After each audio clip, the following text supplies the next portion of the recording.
उन्वान बेजुबान राज।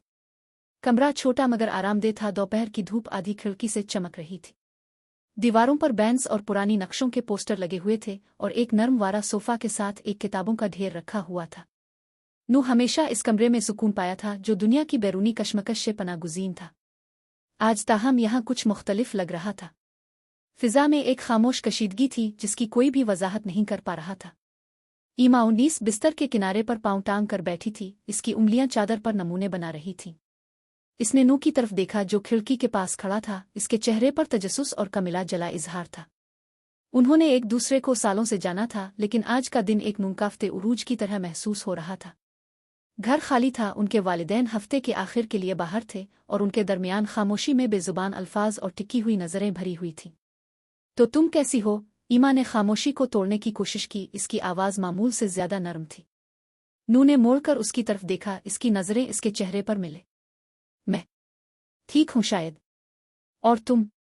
ईमा ने मध्यम मुस्कुराहट दी, एक मुस्कुराहट जो इसकी आंखों तक नहीं पहुंची। मैं भी बस चीजों को समझने की कोशिश कर रही हूं। नू बिस्तर के किनारे इसके साथ बैठ गया। कुर्बत ने कुर्बत के एहसास को बढ़ा दिया। उनकी नज़दीकी में सुकून था, लेकिन एक हिचकिचाहट भी, जैसे दोनों ने महसूस किया कि ये लम्हा कुछ ज्यादा अहमियत रखता है। मैं सोच रहा था, नू ने धीमी आवाज में कहा, कि हम कैसे बड़े हो गए हैं और चीजें कैसे बदल गई हैं। अजीब नहीं है? ईमा ने सर झुकाया। इसकी नजरें इसके चेहरे को तलाश कर रही थीं। हाँ, ये अजीब है। कभी कभी मुझे लगता है कि सब कुछ हमारे अर्द गिर्द हल रहा है और मैं नहीं जानती कि मैं कहाँ फुट होती हूँ। इसने नर्म अंदाज में इसकाफ हाथ पर हाथ रखा। सादा लम्स ने बेजुबान हिमायत और समझ बोझ का पैगाम पहुंचाया।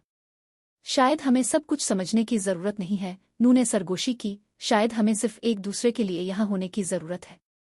ईमा की नजरें इसकी नजरों से मिली और उनके दरमियान कुछ गहरा चमक अलिफाबेर। कमरा खामोशी से सांस लेता हुआ महसूस हुआ, जैसे वो दोनों यहाँ बैठे हों। उनके जज्बात की शिद्दत हुआ में महसूस हो रही थी। आहिस्ता से नू ने अपना हाथ उसके हाथ से इसके गाल पर मुंतकिल किया। इसकी उंगलियां इसकी जिल्द को चाहो रही थीं। ईमा की सांसें कुछ देर के लिए रुकी। इसकी आंखें नर्म लम्स पर बंद हो गईं। इसने अपने चेहरे को इसके हाथ में मुड़ा। मजीद की खामोश दरखास्त।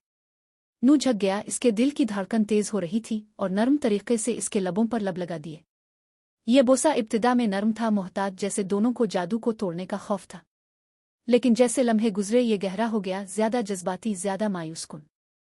ये एक बोसा था जो उन तमाम एहसासात की बात करता था जो उन्होंने तवील अरसे तक छुपाए हुए थे। ईमा की बाजुएं इसके गिले में लिपट गईं, इसे करीब तक खींचती हुई, और नू के हाथ उसके चेहरे को इस तरह से हिलाने लगे जैसे वो खौफजदा हो कि वो कहीं गायब ना हो जाए। बाहर की दुनिया उनके कमरे में मौजूद नहीं रही, सिर्फ उनकी मुश्तरका लम्हे की हरारत और शिद्दत मौजूद थी।